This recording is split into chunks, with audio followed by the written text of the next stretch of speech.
Next question देखते हैं कि कौन सा अमीनो एसिड है जिनके पास सिंगल कोडॉन है। तो यहाँ पे कुछ दिया है कि ल्यूसीन है, लाइसीन है, मेथियोनिन है या फिर फेनिल एलेनिन है। तो जो मेथियोनिन होता है वो तो AUG से कोडिंग होती है और जो ट्रिप्टोफन होता है उसका UGG होता है। तो यहाँ पे जो क्वेश्चन है उसके अकॉर्डिंग अगर हम देखें तो कोडेड बाई सिंगल कोडॉन अगर उसकी हम बात करते हैं तो वो मेथियोनिन होता है। लूप ऑफ हेनले कहाँ पाया जाता है? बर्ड्स में, मैमल्स में, एम्फीबियंस में, बर्ड्स में या फिर केवल मैमल्स में? तो ओनली जहाँ कहीं लिखा हो थोड़ा सा ध्यान से पढ़ना होता है। यहाँ पे किडनी में होता है, ऐसा हम सब जानते हैं। तो ये मेंटेन करता है वाटर को, बैलेंस करता है और कॉन्सेंट्रेटेड यूरिन को प्रोड्यूस करता है। तो यहाँ पे ये मैमल्स और बर्ड्स दोनों में ही होगा। कौन सा स्टिमुलेट करता है एक्सोक्राइन पैंक्रियास को? सिक्रेटिन, पैंक्रियोजाइमिन, एंटेरोक्राइनिन, गैस्ट्रिन या फिर कोलेसाइस्टोकिनिन?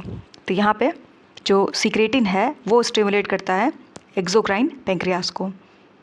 तो करेक्ट आंसर क्या होगा? पहला, सिक्रेटिन ये है। नेक्स्ट, प्रोकैरियोटिक सेल में किसकी कमी होती है? Devoid of nucleic acid, ribosomes, cholesterol या फिर कार्डियोलिपिन? यहाँ पे करेक्ट आंसर क्या होगा? तो हम सब जानते हैं कि कोलेस्ट्रॉल का इससे कोई लेना देना नहीं होता है। अगर आपने सेल बायोलॉजी ठीक से पढ़ा होगा, सेल बायो, तो आपको पता होगा। DNA segments to be cloned उसको हम क्या बोलेंगे? Gene segment, DNA fragment, DNA insert या फिर ट्रांसफार्मर? तो NCERT का जो बायोटेक है उसको ठीक से पढ़ लेना, वहाँ से क्वेश्चंस आ रहे हैं। DNA segment to be cloned उसको बोलेंगे इंसर्ट DNA 85 का। ठीक, नेक्स्ट पे चलते हैं। सब यूनिट्स ऑफ प्रोकैरियोटिक राइबोसोम्स, ये काफ़ी रिपीट किया हुआ क्वेश्चन है और आता होगा आप लोग को। 60-40, 70-30, 60-30 या 50-30? तो यहाँ पे अगर प्रो पूछता है प्रोकैरियोट्स तो वहाँ पे 30-50 होगा, 30 और 50 सब यूनिट्स। और अगर यूकैरियोट्स होगा तो 40 और 60। इसको अच्छे से याद रखो, फैक्चुअल है, कई बार पूछा गया है। यहाँ पे पूछा गया था प्रोकैरियोट्स, तो हम सब जानते हैं कि प्रोकैरियोट्स में 50-30। और ये जो पहला है ये क्या है? 40-60, ये होगा यूकैरियोट्स। नेक्स्ट पे चलते हैं, माइटो। तो यहाँ पे ध्यान देना, 86 में लास्ट वाला सही है, डी, नोट करते चलना अपने कॉपी में। नेक्स्ट पे चलते हैं, माइटोप्लास्ट, नाम सुना होगा। ये क्या होता है? Mitochondria without outer inner membrane, mitochondria without outer membrane, mitochondria without inner membrane, mitochondrial plastid, क्या होता है? तो यहाँ पे बस ये बार बार इसको लिख के कंफ्यूज करने की कोशिश करी गई है। यहाँ पे करेक्ट आंसर होगा कि जो माइटोप्लास्ट होता है वो आउटर मेम्ब्रेन जो है वो उसका रिमूव्ड रहता है। तो ढूंढ लो बिना आउटर मेम्ब्रेन के। तो ध्यान से पढ़ोगे तो ये लिखा है माइटोकॉन्ड्रिया विदाउट आउटर इनर, नहीं, विदाउट इनर नहीं, ये एलिमिनेट करके हम बी तक जा सकते थे, विदाउट आउटर मेम्ब्रेन, इसलिए बी सही होगा। साइकॉन बिलोंग करता है किस क्लास से? कैल्केरिया, पॉलीफेरा, डेस्मोस्पंजिया या फिर हेग्स एक्टिनलिडा? तो यहाँ पे करेक्ट आंसर होगा कि यहाँ पे कैल्केरिया है। इसका एग्जांपल होगा ल्यूकोसोलेनिया। इसका एग्जांपल लिख लो, डेस्मोस्पंजिया। इसका एग्जांपल, ये डोमिनेंट क्लास होता है लिविंग स्पंजेस का। 90% जितने भी अलाइव स्पंजेस हैं वो इनमें देखने मिलते हैं। ये एक फैक्चुअल है, स्टेटमेंट बेस्ड क्वेश्चन आ सकता है। और इसके डेस्मोस्पंजिया के कुछ एग्जाम्पल्स हैं, आप कॉपी में नोट करते चलो। स्पंजिला लिख लो, स्पंजिला। दूसरा होगा, इसी का एग्जाम्पल है डेस्मोस्पंजिया का। दूसरा होगा क्लियोना, क्लियोना। तीसरा होगा चलीना, जैसे आप प्रोनाउंस कर सकते हो कर लो, क्योंकि अंग्रेजी हमारा सेकंड लैंग्वेज है ना। तो ये हो गया। और उसके बाद आता है हेग्स एक्टिनलिडा। ये इसमें क्या होगा? इसका it is also called as glass sponge. दूसरा नाम तो हमेशा पूछता है, नेक्स्ट टाइम एग्जाम में लिखा आ सकता है कि which of the following belong to, या also called as glass sponge. तो वहाँ पे ये ऑप्शन दिया रहेगा। तो ये अपने आप में ही एक पर्टिकुलर क्वेश्चन बनाया जा सकता है। एग्जाम्पल लिख लो कहीं पे। हेग्स एक्टिनलिडा का एग्जाम्पल होगा वीनस फ्लावर बास्केट, बास्केट। या फिर यूप्लेक्टेला, यूप्लेक्टेला और हाइलोनिमा, हाइलोनिमा, ये सब हेग्स एक्टिनेलिडा के एग्जाम्पल्स थे। तो करेक्ट आंसर क्या होगा? जैसे कि आपको पहले भी बताया कि पहला साइकॉन किस क्लास से बिलोंग करता है, ये। तो इसको आप ध्यान से देखो और समझो कि जब आप एनिमल किंगडम पढ़ रहे होगे तो वहाँ पे ऐसे क्वेश्चंस अपने मन से 20-30 बना लेना कि जैसे पर्टिकुलर नाम दे देना, उसके बाद पूछना कि ये किस क्लास से बिलोंग करता है, किस ऑर्डर से बिलोंग करता है। कई बार ये दोनों पूछे जाते हैं, स्पेशली क्लास काफ़ी इंपॉर्टेंट है। स्टार फिशेस क्या होते हैं? हर्बीओर्स, कार्निओर्स, फिल्टर फीडर्स या ओमनीओर्स। तो इस क्वेश्चन को देख के आप अगेन एनिमल किंगडम जब पढ़ रहे होगे तो वहाँ पे जितने एनिमल्स आपको मिलते चलें अंडरलाइन करते चलना, 40-50 आएंगे कि वो हर्बीओर्स हैं कि कार्निओर्स हैं कि क्या हैं। उससे क्या होगा कि कम से कम एटलीस्ट अगर 2 क्वेश्चन भी ऐसे आए तो हमारा वो गलत नहीं होना चाहिए। यहाँ पे क्या होगा? स्टार फिश हम सब जानते हैं वो कार्निओर्स होते हैं। क्लैम, ऑयस्टर, कोरल फिश, ये सारी चीज़ें वो खाते हैं। तो करेक्ट आंसर क्या होगा? देखो बी और सी दोनों सही हैं, लेकिन यहाँ पे जब हम बहुत ज़्यादा ये पूछता ना कि एक बताओ आंसर, इसलिए हम बी के साथ जाएंगे। मोस्ट अप्रोप्रिएट जो है वो बी के साथ जाएंगे। नेक्स्ट पे चलते हैं। अगला क्वेश्चन है कि what give advantage to vertebrates to colonize on the land. तो क्योंकि वो वार्म ब्लडेड हैं, क्योंकि एमनियोटिक एग उनके पास है, गिल्स का डेवलपमेंट हो गया था, या फिर इनडिटर्मिनेट क्लीवेज। तो यहाँ पे करेक्ट आंसर क्या होगा? एमनियोटिक एग, यही जो है इनको एडवांटेज मिला कि ये औरों से अलग हुए और कॉलोनाइज कर सके। जैसे अगर ब्रिटिश जो है वो इंडिया को कॉलोनाइज कर पाए थे तो कहीं ना कहीं उनके पास साइंटिफिक टेम्परामेंट इंडस्ट्रियल रेवोल्यूशन के बाद से, प्लस उनका जो नेवी वगैरह था वो काफ़ी स्ट्रॉन्ग था एज़ कम्पेयर टू इंडियंस, ठीक, और प्लस पावर ऑफ थॉट था।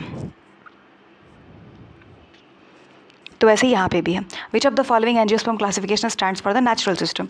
लीनियस, बेंथम हुकर या हचिंसन या फिर डी कैंडोल। तो करेक्ट आंसर क्या होगा? Angiosperm classification more than 5 times पूछा गया है, किसने दिया था?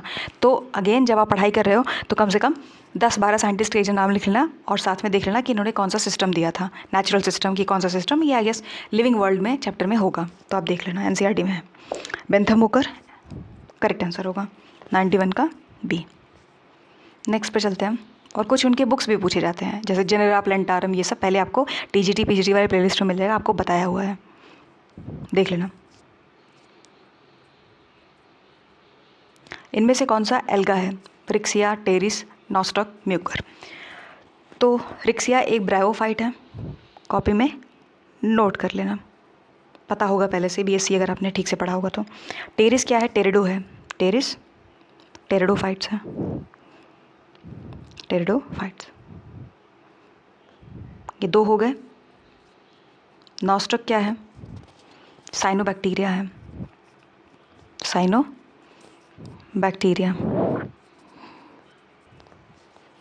म्यूकर क्या है? म्यूकर फंगी है, फंगी। इसीलिए करेक्ट आंसर क्या होगा 92 का ये, क्योंकि यही अकेले एक एल्गा है, ये ब्रायो है, टेरिडो है और ये तो फंगी है।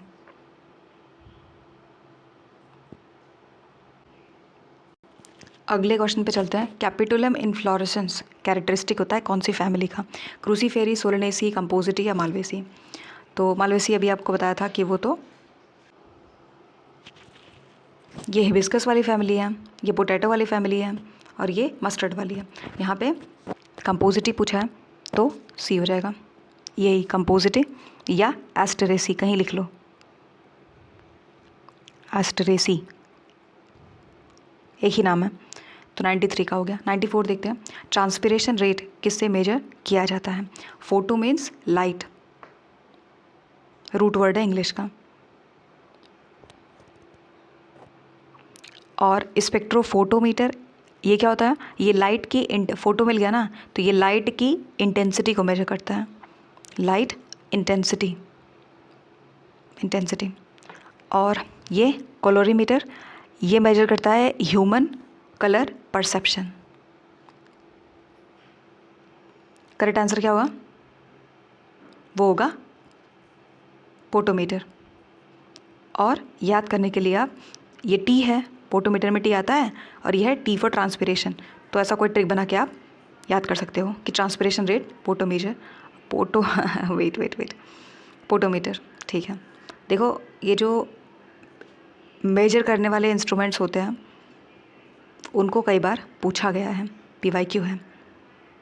प्लस जो साइंटिस्ट के नाम होते हैं, जैसे वो 10% लॉ किसने दिया था, और ऐसे लिमिटिंग फैक्टर और भी बहुत सारी चीज़ें। तो जैसे PCO साइकिल किसने, ऐसे मतलब जब भी कुछ आप पढ़ाई कर रहे हो तो वहाँ पे साइंटिस्ट का जो नाम होगा, नेम, उसको अलग से हाईलाइट कर लेना, क्योंकि वो इम्पॉर्टेंट होता है। वैसे इंस्ट्रूमेंट होते हैं, ज़्यादा नहीं है इंस्ट्रूमेंट, तो IS 15-16 होंगे, उनसे ही बार बार घुमा के क्वेश्चंस पूछे जा रहे हैं। तो फोटोसिंथेसिस के दौरान सोर्स ऑफ एमिटेड ऑक्सीजन क्या होता है? CO2, वाटर, H2O2, इनमें से कोई नहीं। यहाँ पे करेक्ट आंसर क्या होगा? एमिटेड ऑक्सीजन का सोर्स क्या होता है? Water, H2O। अगला क्वेश्चन देखते हैं, energy generated in aerobic respiration, इनमें से क्या होगा? तो देखो आप सबको पता होगा, एक पर्टिकुलर रिएक्शन जो हम बचपन से पढ़ते हैं क्लास 4-5 से, वो क्या है? वो है C6H12O6 प्लस 6O2, फिर एरो हम बनाते हैं, 6CO2 लिखते हैं, 6 वाटर लिखते हैं, H2O, और उसके बाद 686 कैलोरीज, ये होगा। ठीक, तो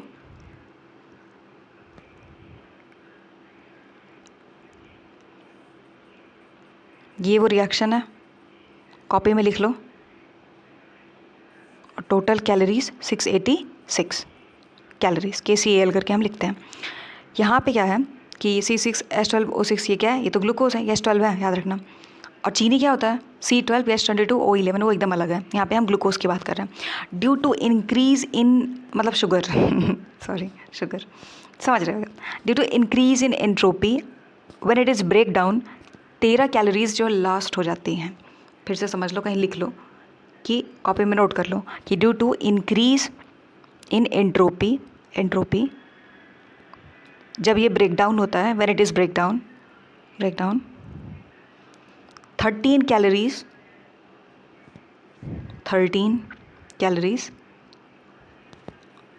लॉस्ट। यही वो डेटा है जो काम करके हम यहाँ पे आंसर निकालेंगे, क्योंकि जब हमने इक्वेशन वाला लिखा था, आपको याद होगा अभी पीछे, तो वहाँ पे क्या था? 686 कैलोरीज की हम बात कर रहे थे। अभी हम यहाँ पे क्या बात कर रहे थे? 13 कैलोरीज ब्रेकडाउन के बाद लॉस्ट हो जाता है, यानी कि गायब हो जाता है। तो गायब का मतलब क्या होगा? घटाएंगे हम उसमें से, इसको सॉल्व करेंगे तो क्या आएगा? 3, 7 और 6, 6, 7, 3, इतना ही आएगा। ऑप्शंस में देखो, ये 700 है, ये 673 है, ये 66 है, और ये 52 है। तो ऑब्वियस ही बात है 56। ये इनमें से कौन सा सही होगा? तो अभी हमने सवाल लगाया कि 686 में से 13 कैलोरी हम माइनस करेंगे। सॉल्व करोगे तो आपका आंसर आएगा 673 कैलोरीज। तो आप कॉपी में एक जगह पूरा का पूरा इक्वेशन लिख लेना, उसके बाद ये सब्ट्रैक्शन वाला लिख लेना, और साथ में ये आंसर भी, इसको ऐसे बॉक्स बना देना, क्योंकि नेक्स्ट टाइम ऐसे क्वेश्चन के रिपीट होने के चांसेस काफ़ी हाई रहते हैं। और रिपीट नहीं भी हुए तो समझ लेना कि कैसे क्वेश्चन आया था पहले और किस तरीके से आगे क्वेश्चन बनाया जा सकता है। In which of the following viruses DNA absent? तो 5174, T2 बैक्टीरियोफेज, TMV, HIV। तो DNA एब्सेंट होता है TMV में, टोबैको मोज़ैक वायरस इसका फुल फॉर्म है, एक बार फुल फॉर्म भी पूछा गया था। और positive single stranded RNA virus होता है। और रही बात इन सब की, इनको हमने TGT और PGT वाले प्लेलिस्ट में काफ़ी डिटेल में एनालिसिस किया हुआ है। यहाँ पे पूछा है कि इनमें से कौन सा फंगी है जो हेट्रोशियस रस्ट है? तो पेनिसिलियम, सिस्टोपस, पक्सीनिया या फ्यूसेरियम? तो हेट्रोशियस रस्ट फंगी जो है उनके पास ऑल्टरनेट होस्ट होता है, ऑटोशियस की कमी होती है। तो यहाँ पे क्या होगा? पक्सीनिया करेक्ट आंसर है। इकोसिस्टम के अंदर रिप्रेजेंट करता है एबायोटिक। तो एक जगह आप बायोटिक, एबायोटिक दोनों के एग्जाम्पल्स ऐसे आजकल गूगल पे मिल जाएगा, ओवरलैप करके रहता है, बना लेना, कई बार रीड कर लेना क्योंकि पूछा जाता है। अपने आप में ये है एक फैक्चुअल क्वेश्चन, लेकिन पूछते हैं बार बार, पता नहीं क्यों। प्रोड्यूसर, कंज्यूमर, डिकम्पोजर्स या फिर सॉयल। तो मैं बोलती नहीं, आप लिख लो। एबायोटिक में एग्जाम्पल लिख लेना, एबायोटिक में एग्जाम्पल लिख लेना कि सनलाइट होता है, सनलाइट, वाटर होता है, वाटर, टेम्परेचर, विंड, हवा, air, soil, precipitation and minerals,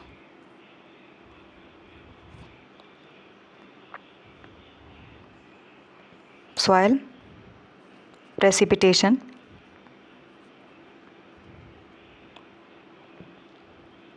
and minerals. ये सब के सब एग्जाम्पल्स थे एबायोटिक के।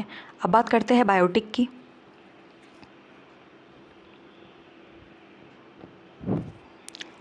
एक्वाटिक प्लांट्स, फिशेस,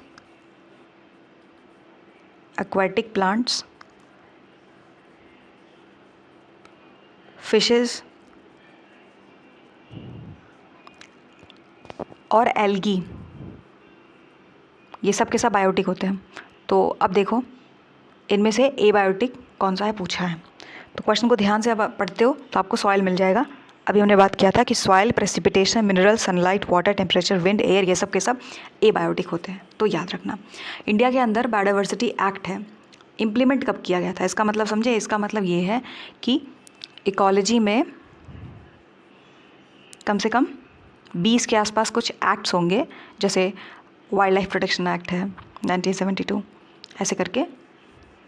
इकोलॉजी का तो पूरा एक प्लेलिस्ट है, 300 के आसपास एमसीक्यू होगा, मैंने बनाया है, आप जाके वहाँ देख के पूरा आप नोट बना सकते हो, क्योंकि अलग अलग एग्जाम्स में, बायो के ही एग्जाम्स हैं, वहाँ पे क्वेश्चंस पूछे गए थे और उनका ज़्यादातर क्वेश्चंस ऐसे ही थे कि बायोडाइवर्सिटी एक्ट कब आया था, टाइगर वाला, tiger project, elephant project, rhino project, तो ये सारे प्रोजेक्ट के ईयर पूछ लेता है कई बार। तो जो स्टेट लेवल के एग्ज़ाम जैसे सिविल सर्विसेज के एग्जाम होंगे तो वहाँ पे आपको बोलेंगे कि अरेंज कर दो 1 2 3 4 करके सीक्वेंस में ईयर वाइज। यहाँ पर ऐसा नहीं पूछा जा रहा है, अभी आगे जाके हो सकता है बदल दें पैटर्न, लेकिन अभी यही पूछते हैं कि एक 1 लाइनर देते हैं और उसके बाद बोलते हैं कि यहाँ पे एक फैक्चुअल सा डेटा है, जैसे यहाँ पे है बायोडाइवर्सिटी एक्ट, इनका ईयर बता दो।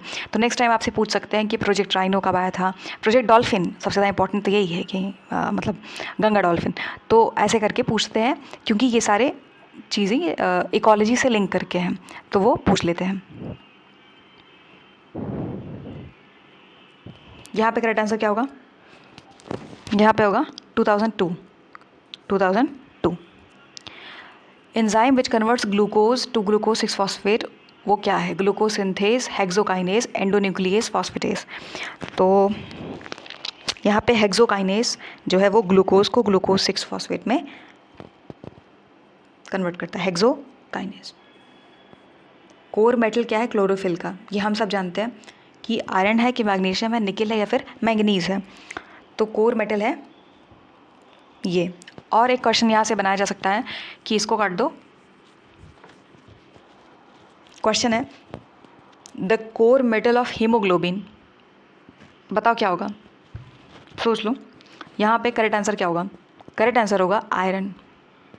तो कॉपी में आप नोट कर लेना कि core metal of haemoglobin iron है, पूछ सकते हैं ना नेक्स्ट टाइम। तो क्लोरोफिल का तो मैग्नीशियम है, इसलिए 102 का बी होगा।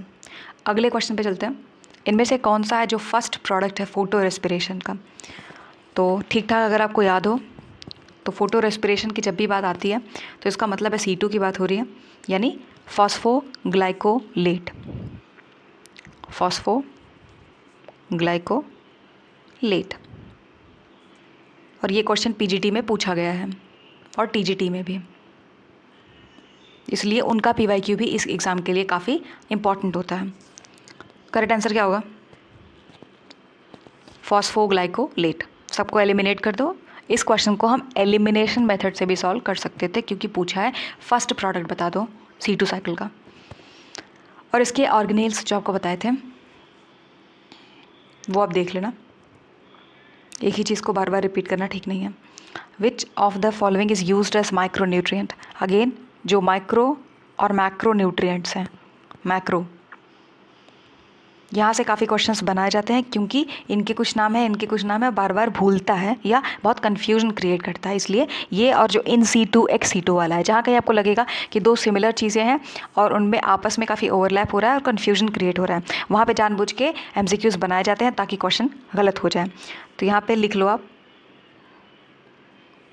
माइक्रो, पहले मैक्रो लिख लो। मैक्रो न्यूट्रिएंट में CHONPSK,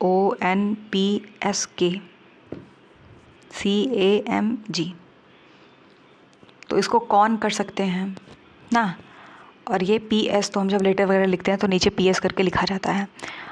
और ऐसे कुछ मतलब जैसे आप बना सकते हो बना लो। तो यहाँ पे बस कौन एटलीस्ट याद रखो इतना, उसके बाद तो याद रहेगा ही। यहाँ पे आप ध्यान से अगर देखते हो तो पूछा है माइक्रो बता दो, यानी कि इनमें से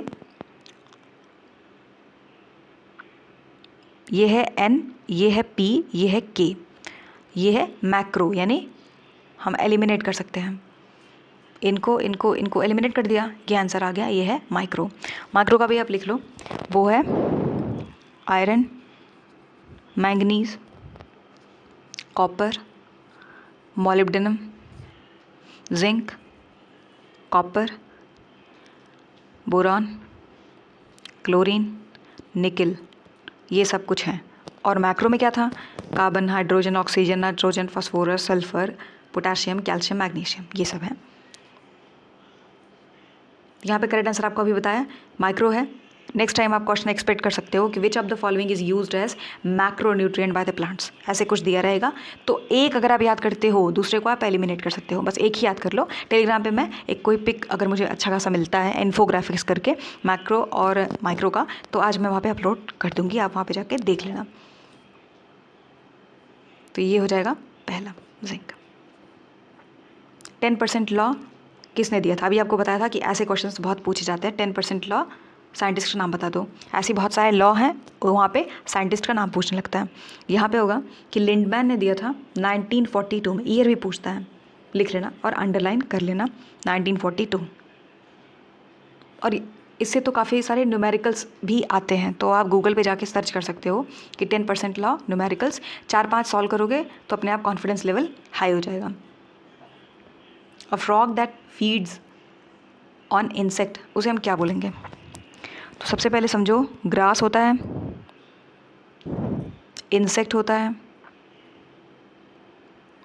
फ्रॉग होता है और स्नेक होता है। हालांकि आजकल बहुत सारे रील्स में से देखने मिलता है कि स्नेक को फ्रॉग खा रहा है। अब हो सकता है AI जनरेटेड हो, लेकिन मतलब मीम के तरीके से दिखाते हैं।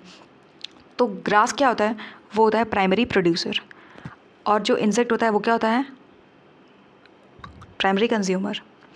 जो फ्रॉग होता है वो क्या होता है, वो होता है सेकेंडरी कंज्यूमर, और ये टर्शियरी कंज्यूमर है। तो बचपन से पढ़ते आ रहे हैं कि जो इंसेक्ट, तो ग्रास सनलाइट से मतलब रखता है, इंसेक्ट जो है वो ग्रास को खाता है ये, और फ्रॉग जो है वो इंसेक्ट को खाता है, और स्नेक फ्रॉग को खाता है, और वल्चर स्नेक को खाते हैं। और आपको पहले भी बताया था कि इस को अच्छे से रट लो, PPPCSCTC, यानी प्राइमरी प्रोड्यूसर, ग्रास के बारे में बात हो रही है, प्राइमरी कंज्यूमर जैसे जितने भी हर्बीवोर्स हैं उनके बारे में बात हो रही है जो ग्रास को खाएंगे, सेकेंडरी कंज्यूमर यानी कि कार्निवोर्स के बारे में बात हो रही है जो इनको खाएंगे, टर्शियरी कंज्यूमर यानी कि ओमनीवोर्स के बारे में बात हो रही है।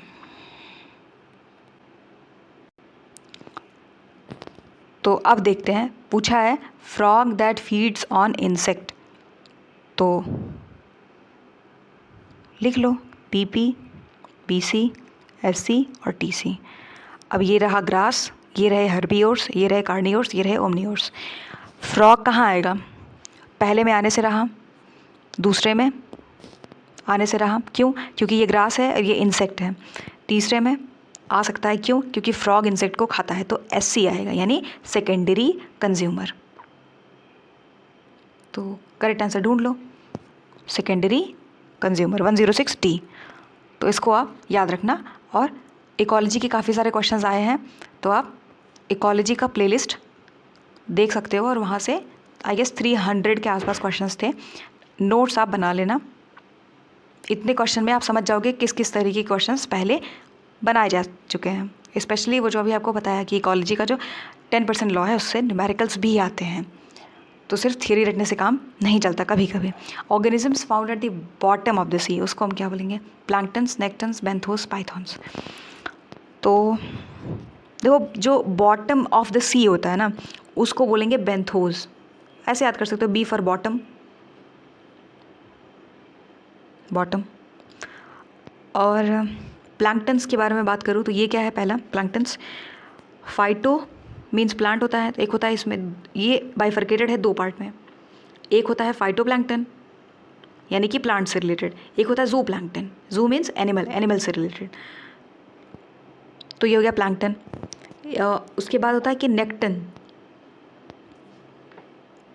नेक्टन ये क्या है? स्विमर्स इसको बोलते हैं, स्विमर्स, स्विमर्स। फिश, स्क्वैड, इसका तो आपने बीएससी में प्रैक्टिकल भी किया होगा।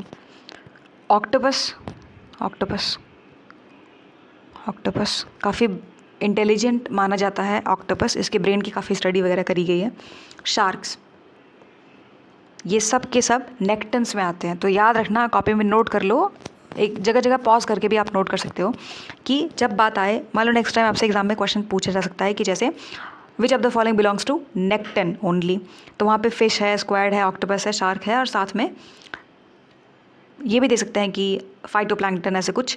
तो अब ऐसी बात है, मतलब जानते रहो कि इन सब के बीच में डिफरेंस कितना है और कौन कौन से इनके एग्जाम्पल्स हैं और इनका डेफिनेशन क्या है, क्योंकि यहीं से क्वेश्चंस बनाए जाते हैं।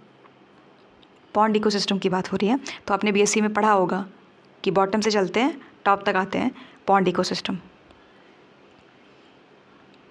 पूछा है कि जो बॉटम ऑफ द सी रहते हैं उसका आंसर क्या होगा? अभी बताया, b for bottom, b for benthos.